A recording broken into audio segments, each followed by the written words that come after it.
सुसु करने में, हाय मेरा सुसु, सुसु आ गया। प्रार्थना करके आओ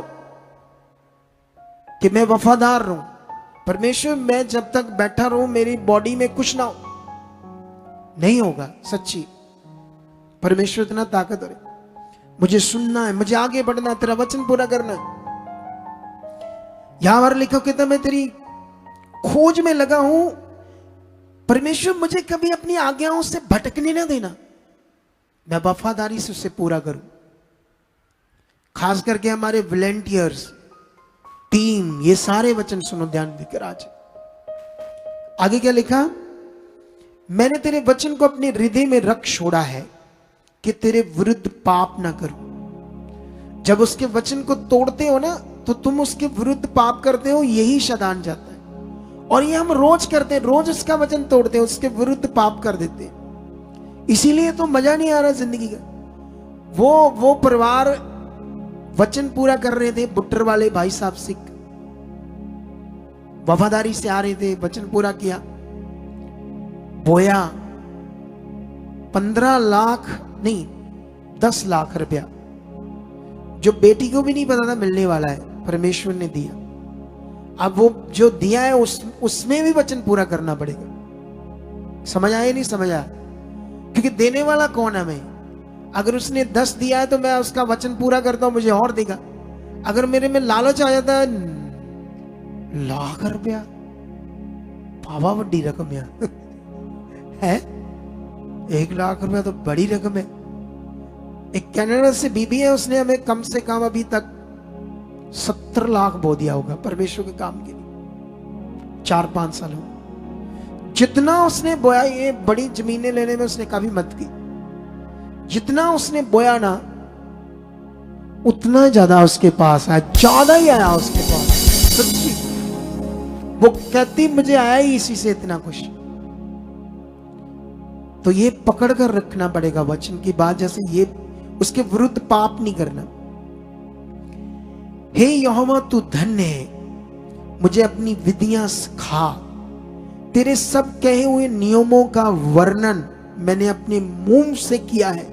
मैं याद रखता हूं तेरे नियम, तेरी आज्ञाओं को, ये आज्ञा, ये बात, प्रभु मैं इनसे बाहर ना जाऊं, मुझे और बना, मुझे इसमें चला। ये जिंदगी तुम्हें जीनी पड़ेगी, ऐसे नहीं। इधर देखो, आप प्रार्थना करो बस, एक ही दिमाग में बैठ गई बात, बस प्रार्थना करो। प्रार्थना के चक्कर में लोग बेचारे पता नहीं कहां कहां चले जाते हैं और फिर जीवन नहीं मिलता, क्योंकि टीचिंग नहीं मिलती। राइट टीचिंग चाहिए, ज्ञान चाहिए, वचन चाहिए। आगे बढ़कर देखो क्या लिखा।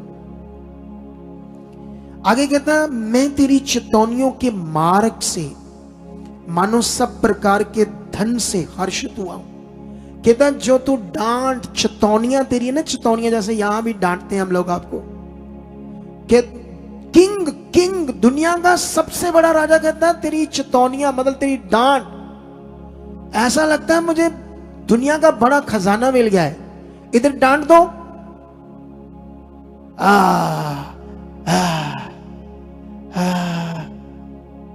किन्ने लूती लाई है, किन्ने मेरे बारे दसिया है, जजवंत का ही काम होना सारा 24 घंटे हो रही है, बेदी रही है।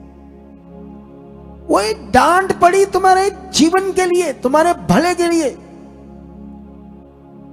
फिर आज एक शब्द यूज करता हूं, उल्लू मत बनो। मैंने उस दिन बोला था नहीं बोलना, लेकिन समझाने के लिए नहीं बनना उल्लू। कितनों को बात समझ आती? वो कहता मैं तेरी चितौनियों, कैसे लिखा, मैं तेरी चितौनियों के मार्ग से, कैसे कैसे चलना तेरे मार्ग में, क्या क्या करना तूने, क्या क्या चीजें करनी है, मार्ग उसके साथ चलते हुए, वो चितौनियां, डांट, ताड़ना। कहता वो तो ऐसे जैसे कोई बड़ा खजाना पाकर हर्षित होता, खुश होता, मुझे वो लगता है। क्या ऐसा हमारे पास मन है? कैसी बुद्धि सोच है? तो चाहिए, फिर पकड़ो। आगे क्या कहता है, मैं तेरे उपदेशों पर ध्यान करूंगा और तेरे मार्गों की ओर दृष्टि रखूंगा। मैं तेरी विधियों से सुख पाऊंगा और तेरे वचन को ना भूलूंगा। सोच कर देखो, क्यों नहीं मिल रहा कलीसियाओं को? क्यों अलग अलग चर्चेस में वो जहां तेल पानी कपड़ा मटेरियल दे देते हैं, वो तेल पानी कपड़ा उससे थोड़ी जीवन बचना है। ये अंदर का विषय, अंदर का, अंदर से तैयार होना है। अंदर जो मन है तुम्हारा, वहां वचन पूरा होना है। बाहर बॉडी पे तेल कपड़ा लगाने से कुछ होना नहीं है। कितनों को बात समझ आती है? कई लोग नए नए आते हैं, अंध भक्त चंगाई के लिए आ जाते, कोई बताता है वो जब तेल पानी तो बोल दे वो ठीक इतने कितने आ गए थे। शैतान का चर्च होते हो, शैतान का नहीं है, ये प्रभु का है। प्रभु से जोड़ना है तुम्हें। तुम तेल मटेरियल से जुड़े हो। कितना अंध भक्त हो गए लोग। सोच कर देखो लोगों का हाल। समझ आ रहा कि नहीं समझ आ रहा बात? अरे ये बात को, मेरी बात को तेल पानी में कहता छोड़ दो, मैं तुम्हें डायरेक्ट परमेश्वर से चलाऊंगा अंदर से। कहते ये शैतान का चर्च है, ऐसे बोलते लोग।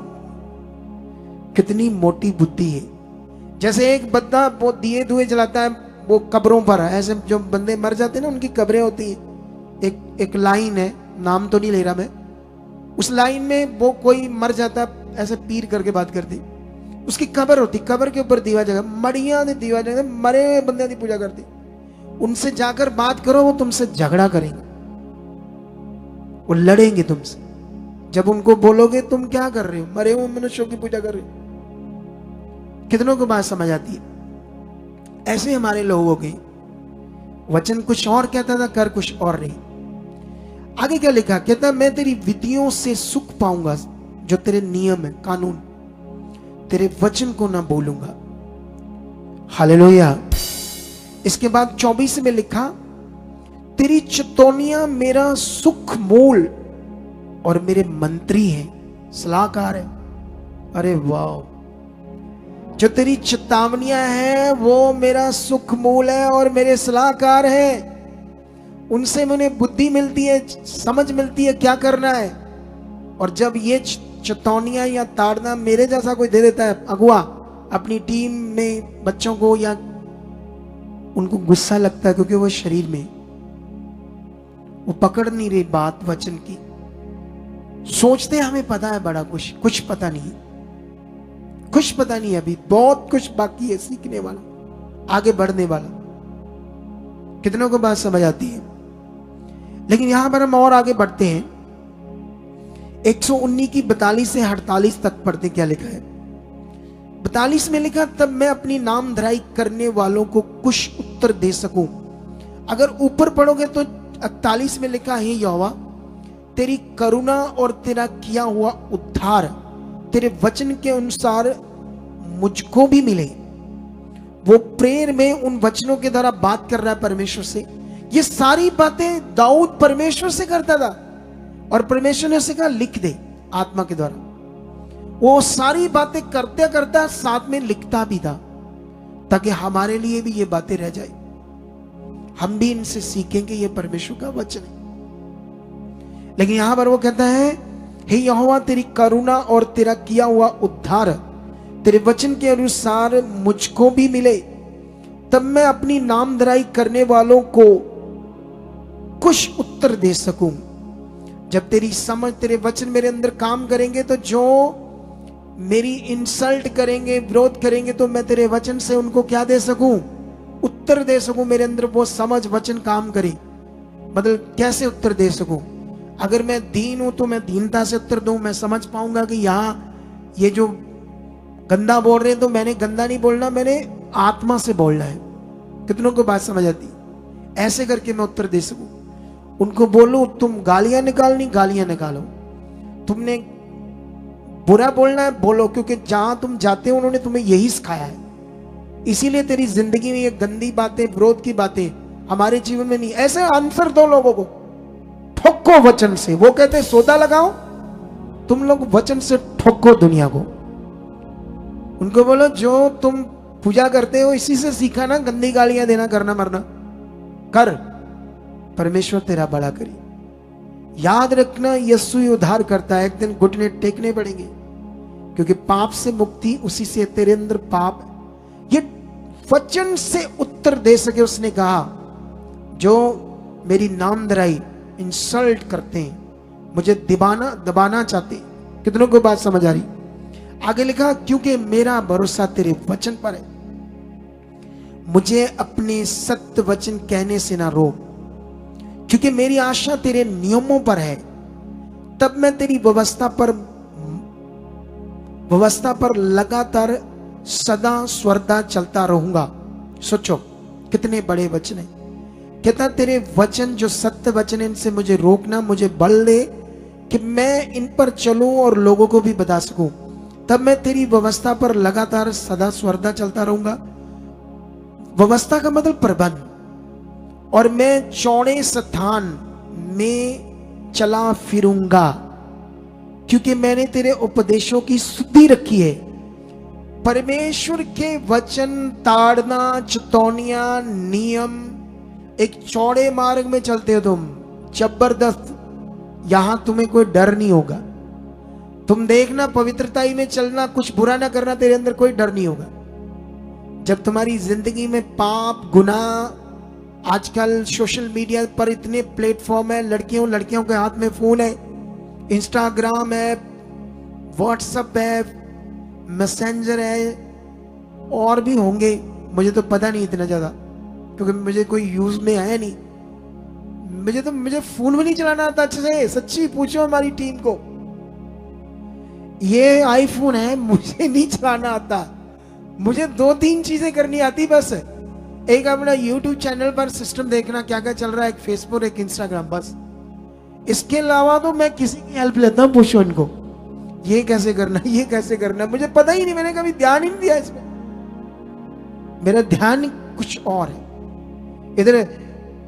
इधर मैं कई बच्चों को देखता, बड़े बड़े भी नहीं इतने, चलो पता नहीं की कुछ खोली जाते, मतलब रात दिन लगे रहते फोन।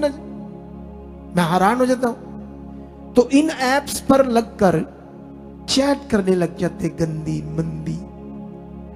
तो फिर डर, क्योंकि उससे हालात तो आनी, बीमारियां आनी, प्रॉब्लम आनी, कंट्रोल में जा रहे हैं हम शैतान के। कितनों को बात समझ आ रही?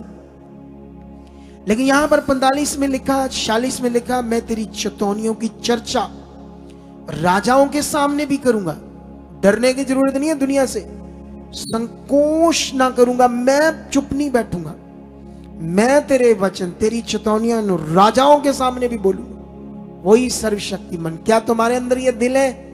क्या तुमने कभी अपने रिश्तेदार को बोला है कभी?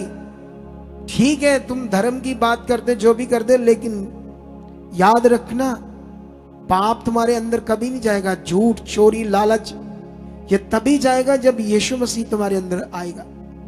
वही उद्धार करता है। पाप से जो छुटकारा है वो यीशु की कुर्बानी के द्वारा है, क्योंकि वो पाप से नहीं जन्मा। जो मम्मी डैडी से जन्मा वो पाप से जन्मा है। क्या तुम्हारे अंदर ये हिम्मत है? जैसे राजा, वो कहता मैं तो राजाओं के सामने तेरी बातें प्रकट करूंगा, तेरा वचन प्रकट करूंगा। कितनों को बात समझ आ रही है? कितना दिल है तेरे अंदर, कितना तुम स्ट्रांग हो, कितना तुम्हारा मन है इसके लिए। सबसे पहले तुम क्या कर रहे हो ये चेक कर लो ना। दुनिया के सामने तो तभी बोल पाएंगे जब हम वचन पूरा कर रहे हैं। अगर हम ही नहीं कुछ पूरा कर रहे हैं, हमारी आशा तो है परमेश्वर से सब कुछ मिले, लेकिन जो जिस तरह से मिलना है प्रोसेस से, वो कहां है? एक राजा उस प्रोसेस को पकड़कर बैठा, तगड़ा नबी, राजा जितने सफल थे, उन्होंने वचन को पकड़ा, आगे बढ़े। कितनों को बात समझ आती? यही बात है। अब्राहम का फादर ठीक ठाक था। एक ऐसी फैमिली थी जहां सब कुछ ठीक था, रोटी पानी अच्छा था, लेकिन रिच नहीं था। वो ऐसे नामी नहीं था अब्राहम, नॉर्मल था। जैसे मान लो भी ठीक है, सब में जैसे आज के जमाने में कार है, ठीक है, 60-70 हजार कमाते हैं, ठीक है, सब बिल बुल पे देते, बच्चे पढ़ रहे हैं, रोटी पानी चल रहा है, ठीक है। तो वो एक लो से थोड़ा सा ऊपर है, मीडियम में नहीं आता, वो मीडियम से भी थोड़ा नीचे आता है, समझते हो। लेकिन वो रिच नहीं था। वो रिच कब बना? कब?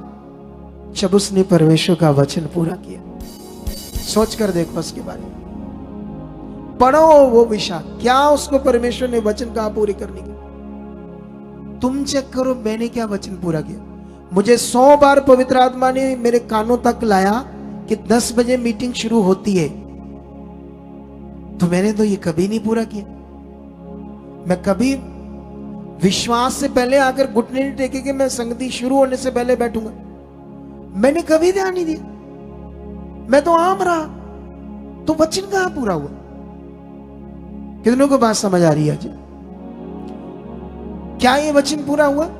मुझे बोलो मैं 7 बजे आकर बैठ जाऊंगा, लेकिन मैं अगर लेट आता हूं अपने घर से तो मैं वहां परमेश्वर का काम कर रहा हूं बैठकर। मेरा जो काम है साथ साथ सारा काम, ये मीटिंग शुरू होने से पहले मुझे इधर जुड़ना पड़ता है। इसलिए क्योंकि मेरे पास इतना बड़ा फंड नहीं है कि मैं एक्सपर्ट बंदे रख सकूं, बड़ी बड़ी सैलरी दे पाऊं। लेकिन वो भी रख लो, वो भी गलतियां तो करेंगे। तो इसलिए मुझे इनको भी देखना पड़ता है साथ साथ। आज वो थंबनेल स्टार्ट करते हैं 2 घंटे पहले, उसको बोलते हैं स्केड्यूल। मैंने 9:30 बजे चैनल को देखा, लगा ही नहीं, जबकि वो 1.25 घंटा पहला फाइनल हो चुका था। नहीं, 8:30 बजे फाइनल हो गया था। तो मैंने पूछा क्या हुआ? एक्सक्यूज, ये हो गया वो हो गया। अगर मैं ना देखूं तो ये इनको ड्यूटी चाहिए, मेरा ये काम है। जब ये आत्मा में होंगे ना तो ये भी अच्छा करेंगे। ये गलतियां इसलिए करते क्योंकि आत्मा काम नहीं कर रहा है इतना अच्छे से, शरीर काम कर रहा है। जब शरीर काम करेगा तो गड़बड़ गड़बड़ होती जाएगी। ठीक है, अच्छा मन बना रहे परमेश्वर ने, एक दिन बहुत आगे लेकर जाएगा। कितनों को बात समझ आती है? लेकिन तुम चेक करो, क्या तुमने ये वचन पूरा किया? जब तुम संसार में थे, जब फिल्मों देखने का जमाना होता था, मगर सुबह 9 बजे शो शुरू होता था उस जमाने में। मेरे टाइम में जब मैं भी फिल्में देखने गया, 9 बजे शुरू होता था ना, 9 से 12 और 12 से 3, 3 से 6, 6 से 9, 4 शो होते थे। ठीक है, 1-2 घंटे पहले यार कदी यहाँ पौड़ी जी ना खलो, कदी यहाँ एंगल जी ना खलो, कदी भूई ना खलो। 2 घंटे वेट करके थक जाते थे। फिर जब दरवाजा खुलता, पाँच अंदर। क्या करना अंदर? डैमेज करना अपने आप को। 2 घंटे पहले के इतना ध्यान। जहां जीवन मिलना है इसके लिए कैसे भाग कर आ रहे हो? चेक करो, किस चाह से आ रहे हो, किस दौड़ से आ रहे हो। ओ मेरी प्रभु की संगति, मैं कहता 2 महीने ऐसा कर लो, निखर जाओगे। निखर पंजाबी का शब्द है ये। तुम्हारे चेहरे पर नूर होगा, तुम्हारा जीवन कुछ और बनने लगेगा, क्योंकि अब तुम्हारे जीवन से वचन पूरा होना शुरू हुआ। कितनों को बात समझ आती है? अब ये वचन पूरा हो रहा है या नहीं हो रहा है, ये पास्टर, स्पिरिचुअल सन डॉटर्स आते हैं, इन्हें चेक करना पड़ेगा। क्या मैं भी वचन पूरा कर रहा हूं? मैं भी टाइम से आ रहा हूं ताकि मैं अपने लोगों को समझाऊं। मेरे ऊपर एक अगुआ दिया है परमेश्वर ने, तो वो अगुआ के साथ मुझे वफादारी करनी है। अगर ये करेंगे तो लोग इनसे भी वफादारी करेंगे। कितनों को बात समझ आ रही? ये भी बहुत आगे जाएंगे। हालेलुया। यहां और हम और समझते क्या लिखा है? 47 में लिखा, क्योंकि मैं तेरी आज्ञाओं के कारण सुखी हूं और मैं उनसे प्रीति रखता हूं। मैं इतना प्यार करता हूं तुम्हारी आज्ञाओं से। क्या तुम्हारे अंदर प्यार है ये वाला उसकी आज्ञाओं का? बोलो, है? चेक करो, झांक कर देखो अपने अंदर। हाँ, प्रे करो जी। ले हैंड में लड़ना, ले हैंड के चक्कर में वो अल्लाह पता नहीं क्या जमाने का सिस्टम बनाकर रखा अपने अंदर अपने कुछ लोगों ने। कितनों को बात समझ आती है? लेकिन यहां पर और पढ़ो क्या लिखा है। कहता मैं तेरी आज्ञाओं के कारण सुखी हूं और मैं उनसे प्रीति रखता हूं, मतलब प्रेम रखता हूं। मैं तेरी आज्ञाओं की और जिनसे मैं प्रीति रखता हूं हाथ फैलाऊंगा। मैं हमेशा तेरी आज्ञाओं की हाथ फैलाऊंगा, मतलब मेरे लिए वो पहला स्थान होगा, तेरा पहला काम होगा। मेरा किंगडम, मेरे राज का काम बाद में होगा, क्योंकि जीवन तूने दिया, ये बॉडी तूने दी, सांस तूने दी। जब ये बिलीवर्स के अंदर होगा, जोर से बोलो हालेलुया। हाथ खड़ा करके बोलो हालेलुया। ऐसा बोलो ऊंचा, दब के बोलो, दब के, ताकि तुम स्ट्रांग रहो। कितनों को बात समझ आती? वचन सुनना पता कैसे है? इधर देखो, ऐसे करके कुर्सी थे इधर।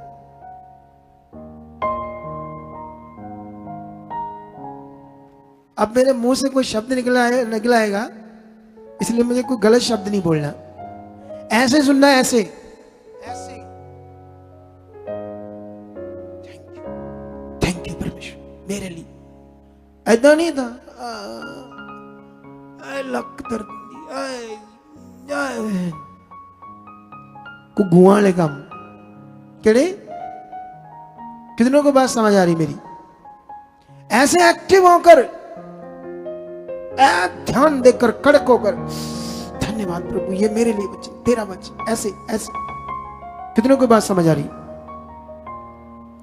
और यहां पर लिखा है 48 में लिखा, मैं तेरी आज्ञाओं की और जिनसे मैं प्रीति रखता हूं हाथ फैलाऊंगा और तेरी विधियों पर ध्यान करूंगा। अगर ये वचन तुमने आज जो मैंने पढ़ाए इन्हें सुनो, लिख लो, रोज मनन करना शुरू कर दो, अपने आप को सुधारना शुरू कर दो, तुम्हारा घर स्वर्ग बन जाएगा। कितनों को बात समझ आती? तुम्हारा जीवन स्वर्ग बन जाएगा।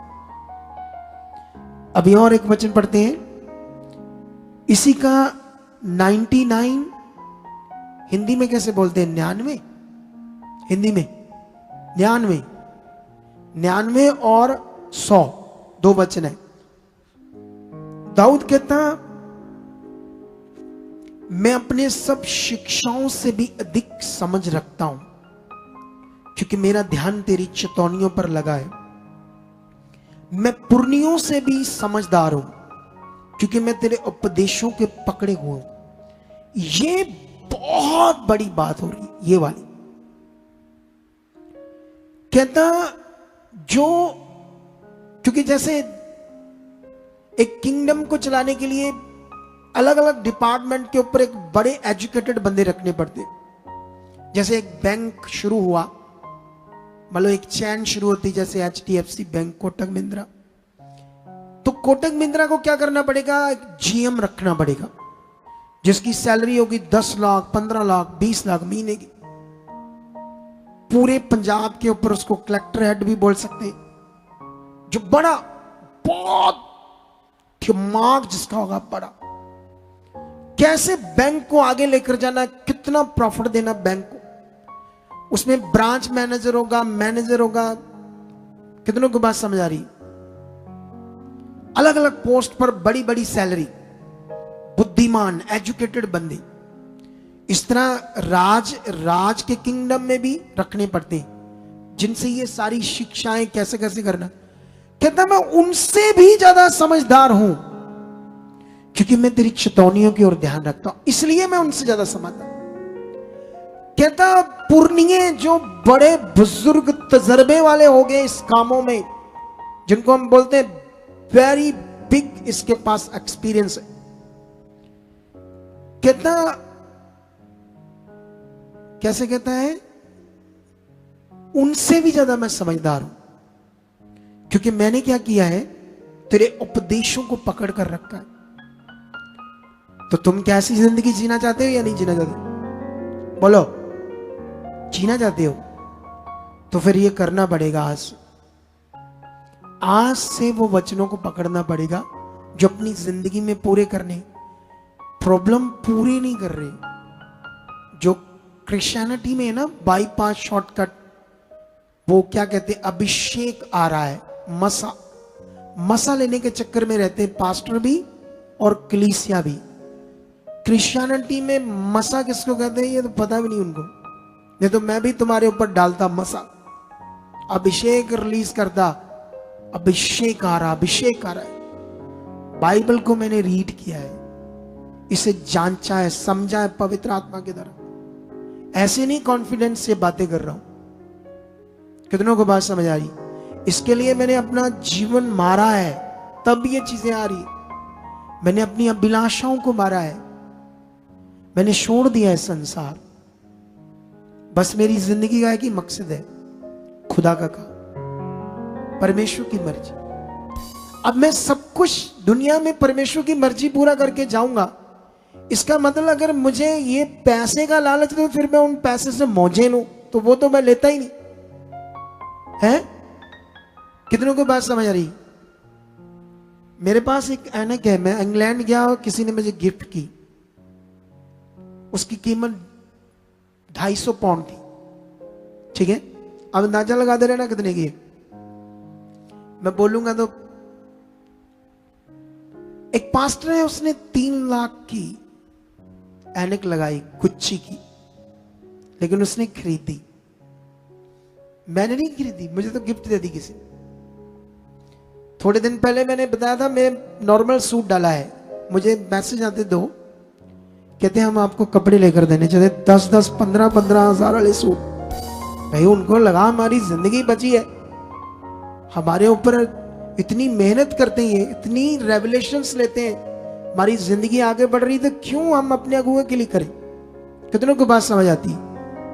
अकॉर्डिंग टू जो तुम मुझे बोगे वो मेरे लिए, अगर मैं अपनी जरूरत के लिए खर्चूंगा, जो यहां बोगे वो परमेश्वर के लिए, वो यही रह जाता है। इधर आपने बोया, इधर सीड बॉक्स में डाला, इधर ही जमा हो जाता है, इधर से बैंक चला जाता है, हम उसको देखते भी नहीं। कितनों को बात समझ आती? मेरे लिए आ जाते हैं, कहीं ना कहीं मुझे परमेश्वर दे रहा है, कुछ YouTube चैनलों से, कोई इधर उधर कई जगह से हो जाता है काम। समझ आया कि नहीं समझ आया? लेकिन उन्होंने चाहा। लेकिन अभी ये बात रखो, मुझे इतना जीना है परमेश्वर के लिए, तो मुझे क्यों जीना? अगर मुझे मौजें करनी है पैसों से, तो फिर मुझे रात दिन सारा संसार ही छोड़ दिया। कितनों को बात समझ आती है? हालेलुया। तो इसीलिए बढ़ जाओ, परमेश्वर ध्यान दो, जो सीखा इस पर। वो कहता बड़े बड़े मैनेजर से भी ज्यादा मैं समझदार, बड़े बड़े एक्सपीरियंस्ड, जो पुरनिये हैं, ओल्ड एज्ड हैं, जिनके तजर्बे बड़े हैं, उनसे भी ज्यादा मैं समझदार हूं, क्योंकि मैं तेरे उपदेशों को, तेरे वचनों को पकड़ा हुआ है। इसलिए तो तुम्हें ऐसा बनना है या हाँ उनको प्रे करो, हाँ एक ही दिमाग में सोच रखी बस। असल में जो करना है वो ध्यान ही नहीं है, वो बस मटेरियल दे दिया लोगों को, बस काम खत्म। और जो लोग ये बातें पकड़ रहे हैं वो दुनिया में जबरदस्त आगे जाएंगे। अब्राहम को परमेश्वर ने तब कहा जब जमाना खतरनाक था, हजारों साल पहले उसने कहा, हे अब्राहम, अपने पिता का घर, अपना देश, अपना नगर, अपना गांव, अपने कुटुंबी मतलब रिश्तेदार, सबको छोड़कर तू उस देश में जा, क्योंकि मेरी मर्जी है, मैं तुमसे काम लेने वाला हूं। कितनों को बात समझ आई? उस समय अब्राहम 75 साल का था, और तभी भी वो बिलीवर था। 75 साल की उम्र में भी वो परमेश्वर का खोजी था। दाऊद भी खोजी था, तो वो खोजी था, तो फिर भी नहीं हुआ। वाई? क्या पॉलिसी दी? उसने कभी कंप्लेंट नहीं की परमेश्वर को कि मेरा बेबी नहीं हुआ, लेकिन परमेश्वर ने उससे कहा उस देश में जा। उस समय अपने कुल से अलग होना, क्योंकि वो पहरावे से, बाहरी शक्लों से, जैसे अभी कश्मीर के लोग आ जाएंगे तो तुम्हें एकदम से पता चल जाएगा ये कश्मीरी है, चाइना के लोग आ जाएंगे तुम्हें एकदम से पता चलेगा चाइना के हैं। कितनों की बात समझ आ रही? जो वो क्या कहते हैं, जैसे बिहार के लोगों की बोली से पता चल जाता है कि बिहारी है। समझ आएगी नहीं? पंजाबी के लोगों के सिस्टम से पता लगा ये पंजाबी है। तो ये अगर वो जाएंगे तो उस जमाने में अंधकार था, दूसरे कुल वाले इस कुल वाले को मार देते थे, पैसा लूट लेते थे, पशु और जो भी उनके पास धन दौलत था, और जनानियों को ले जाते थे गंदे कामों के लिए, व्यभिचार के। इतना गंदा अंधकार का टाइम था। लेकिन अब्राहम जानता था अपने कुल से अलग होना मौत है, लेकिन उसको किसने ये वचन पूरा करने के लिए कहा? उसने कहा मैं तेरे साथ रहूंगा। तुम्हारे भी साथ है जब तुम वचन पूरा करोगे। पढ़कर देख लो, और वचनों से भी ये समझ आ जाएगी। उसने कहा मैं तेरे साथ हूं, तो साथ है तो परमेश्वर का वचन पूरा, तो उसने देखा परमेश्वर ने छुड़ाया, बचाया दूसरे कुल्लों से, कितना बड़ा बना दिया, कितना पावरफुल बन गया, कितना रिच हो गया। कैसे? वचन को पूरा कर। हम गिदोन की स्टोरी पढ़ते हैं, जिसे बोलते हैं लाइफ ऑफ स्टोरी। गिदोन की बात को एक चीज यहां से सीखने वाली है, परमेश्वर उसे भी कुछ कहता है, लेकिन मैं थोड़े चंद समय के लिए तुम्हें ये समझाऊंगा, टाइम शॉर्ट होने की वजह से।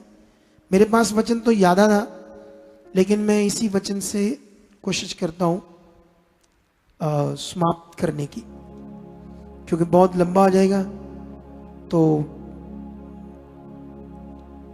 मुश्किल हो जाएगी हमें।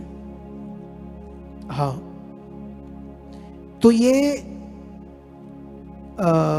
सॉरी, ये बुक मिलेगी हमें, मैं दूसरी निकाल बैठा, न्यायों की बुक, ठीक है। तो इसमें चैप्टर 3 में 6 में 6 की 1 से पढ़ोगे तो लिखा गिदोन का कैरेक्टर। अगर मैं थोड़ा सा पढ़ता हूं आपके लिए, जल्दी जल्दी पढ़ देता हूं ताकि तुम्हें समझा दूं। तब इजरायलियों ने यहोवा की दृष्टि में बुरा किया।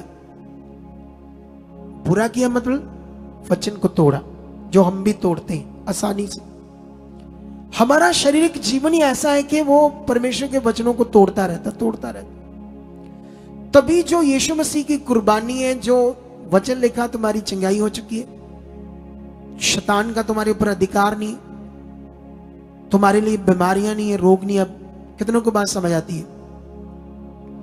कभी कभी हमारी बॉडी में फिजिकल खाने पीने से, छोटी मोटी चीजों से, कुछ छोटी मोटी चीजें होती, गला खराब हो गया, छोटा मोटा बुखार है, ये नॉर्मल है। लेकिन भयानक रोग, रीढ़ की हड्डी के, मन के दब के, नस दब की, नीचे का दर्द टेढ़ा हो गया, गांठें बन गई, रसौलियां बन गई, कैंसर हो गया, HIV हो गया, पेट में गोला बन गया, किडनियां फेल हो गया, सर्वाइकल से पता नहीं 10 साल से मर रहे, आंखों में रोग आ गया, ब्रेन, मतलब ये भयानक रोग। नॉर्मल बॉडी, हम दुनिया में चलते हैं, खाते पीते टाइम कभी आपने कुछ ठंडा ज्यादा खा लिया, गला खराब हो सकता है। आपने गर्म चीज जल्दी जल्दी खा ली, उससे छाले हो सकते हैं, मुंह पक सकता है। ये नॉर्मल है, ये वो उन गलतियों से। लेकिन भयानक रोगों की बात कर रहा हूं, उनसे बचे रहोगे। लेकिन यहां पर हम बुरा करते हैं, जो वचन पूरा यीशु ने, खुदा ने पूरा किया, हमारी जिंदगी में क्यों नहीं दिखता? इसीलिए नहीं दिखता क्योंकि हम वचन तोड़ रहे हैं रोज। सीखने में ध्यान कम है। पाना सब कुछ चाहते हैं, लेना सब कुछ चाहते हैं परमेश्वर से। शरीर को मारा नहीं, झूठ छोड़ा नहीं, गलतियां छोड़ी नहीं, गलत काम छोड़े नहीं, आज्ञाकारी में ध्यान दिया नहीं, लड़ना झगड़ना कुड़कुड़ाना ये छोड़ा नहीं हमने। कितनों को बात समझ आती है? पढ़ते हैं यहां से, ऐसे लिखा है, इसलिए यहोवा ने उन्हें मद्यानियों के वश में 7 वर्ष कर रखा और मद्यानी इजरायलियों पर प्रबल हो गए।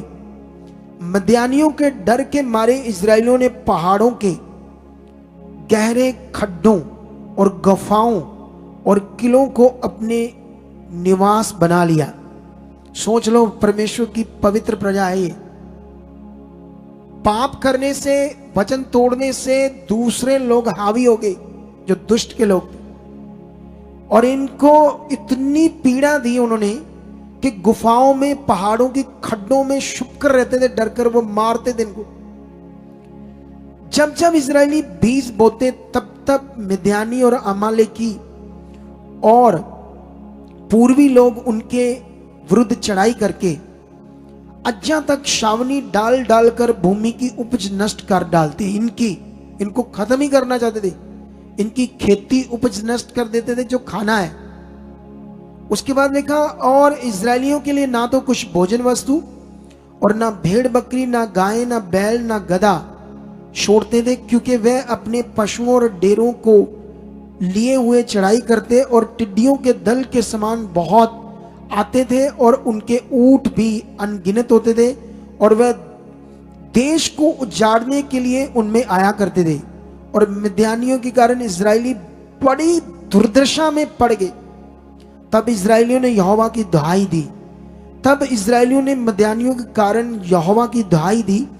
तब यहोवा ने इजरायलियों के पास एक नबी भेजा, जिसने उनसे कहा, इजराइल का परमेश्वर यहोवा यूं कहता है, मैं तुमको मिस्र में से ले आया और दास्तव के घर से निकाल ले आया, और मैंने तुमको मिस्रियों के हाथ से, वरन जितने तुम पर अंधेर करते थे उन सबों के हाथ से छुड़ाया, और उनको तुम्हारे सामने से बरबस निकालकर उनका देश तुम्हें दे दिया।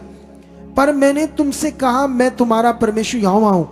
मोरी लोग जिनके देश में तुम रहते हो, उनके देवताओं का भय न मानना, परंतु तुमने मेरा कहना नहीं माना। मैंने तुम्हारे लिए जो किया उसके बदले में तुमने मेरा वचन तोड़ा, मर्जी की।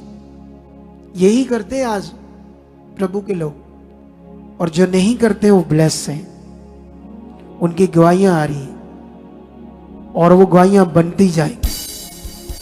कितनों को बात समझ आती? यहां परमेश्वर की दुहाई दी, एक नबी ने भेजा, बताया तुम कहां गलत हो। परमेश्वर मेरे द्वारा बताता तुम कहां गलत हो, क्या तुम्हें करना चाहिए, कैसे तुम्हें चलना चाहिए। मैं नबी हूं खुदा का। अब तुम्हारे ऊपर है, नबी की बात परमेश्वर की बात है, उसे कैसे लेना है तुम्हारे ऊपर। लेना बस सुनना है, चले जाना, बस इतना काम है, या उसे लेना है। कितनों को बात समझ आ रही? फिर काम शुरू होता है परमेश्वर का छुड़ाने का। उनको क्या लिखा है? फिर यहोवा का दूत आकर उस बांज वृक्ष के तले बैठ गया जो ओपरा में अभी अजेरी, जो आशा का था, नहीं ओआश नाम है, ओआज। अभी अजेरी ओआज का था, किसी का नाम है जिसका खेत था, पता नहीं कौन था, इतना डीपली नहीं बताया। उसका पुत्र गिदोन, हाँ उसका बाप था। उसका पुत्र गिदोन एक दाखरस के कुंड में गेहूं इसलिए झाड़ रहा था कि उसे मद्यानियों से छिपा रखे। उसको यहोवा के दूत ने दर्शन देकर कहा, हे शूरवीर सूरमा, यहोवा तेरे संग है। गिदोन ने उससे कहा, हे मेरे प्रभु विनती सुन, यदि यहोवा हमारे संग होता तो हम पर ये सब विपत्तियां क्यों पड़ती, बीमारियां क्यों होती, हालात क्यों है, अगर यहोवा हमारे संग है तो। और जितने आश्चर्यों कर्मों का वर्णन हमारे पुरखा ये कहकर करते थे, क्या यहोवा हमको मिस्र से छुड़ा नहीं लाया? वह कहां रहा वो यहोवा? सुनो, उस दूत से जब बातें होती है गिदोन की, तो वो कहता है, जब उसने कहा यहोवा तेरे संग है, खुदा तुम्हारे साथ, मैं भी तुम्हें बोलूंगा कि यहोवा तुम्हारे साथ है, प्रभु यीशु तुम्हारे साथ। लेकिन यहां पर जब वो कहता है, तो कहता कहां है? हमारी दुर्दशा देख, कैसी बुरी दुर्दशा में हम जीवन जी रहे। अगर वो हमारे संग होता तो ये हालात होते। फिर वो कहता, हमने तो इतने आश्चर्य कर्म सुने, बड़े बड़े के समुद्र को दो भाग करके हमारे पुरनियों को वो मिस्र की गुलामी से लेकर आया, जंगल में उन्हें मन्ना दिया, चट्टान से पानी पिलाया, इतने बड़े काम किए। वो कहां रहे आश्चर्य कर्म परमेश्वर के? हमें क्यों नहीं छुड़ा रहा? तुम यहां गवाहियां देखते हो, लेकिन सोचते नहीं, जब ये परमेश्वर काम कर रहा है, इसका मतलब वो मेरे लिए भी कर सकता है। कहां कमी है? क्या करना चाहिए मुझे पूछना चाहिए, कैसे चलना चाहिए, क्या क्या बात पर ध्यान रखना चाहिए। कितनों को बात समझ आ रही? लेकिन इतना ध्यान तो देते नहीं हम, आते बैठते चले जाते। कुछ लोग ध्यान देते, वो बरकत पाते फिर। लेकिन आगे क्या लिखा है? तब यहोवा ने उस पर दृष्टि करके कहा, अपनी इसी शक्ति पर जा और तू इस्राएलियों को मद्यानियों के हाथ से छुड़ाएगा। क्या मैंने तुझे नहीं भेजा? उसने कहा, हे मेरे प्रभु विनती सुन, मैं इस्राएल को कैसे छुड़ाऊं? देख, मेरा कुल मंशे में सबसे कंगाल है, सबसे कंगाली, गरीबी, फटा फटीचर जीवन है हमारा। फिर मैं अपने पिता के घराने में सबसे छोटा भी हूं। मेरी सबसे छोटी उम्र है मेरे पिता के घराने में। कैसे ये पॉसिबल है? कैसे मैं इतनी बड़ी इजरायली प्रजा को छुड़ाऊंगा? लेकिन वचन कौन दे रहा है? वचन कौन दे रहा है? ऊंचा बोलो, बोलो मेरा परमेश्वर, ऐसे बोलो, सीरियस होकर बोलो ना। मैंने बोला वचन कौन दे रहा?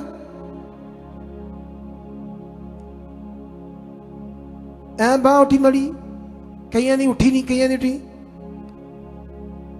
प्रेशर माड़ा या मुंह लगा, प्रेशर माड़ा या मुंह निकले। वो बंदे बन जाओ, बंदे बंदे बंदे बंदे, पकड़ लो ये बातें वचन। तुम्हें जानते हैं क्रिश्चियनिटी में एक प्रचार होता है, एक ऐसे प्रचार होता है, लेकिन मेरे समझ से ये बात बाहर है अभी। अगर मुझे इसकी रेवलेशन मिलेगी तो मैं बताऊंगा।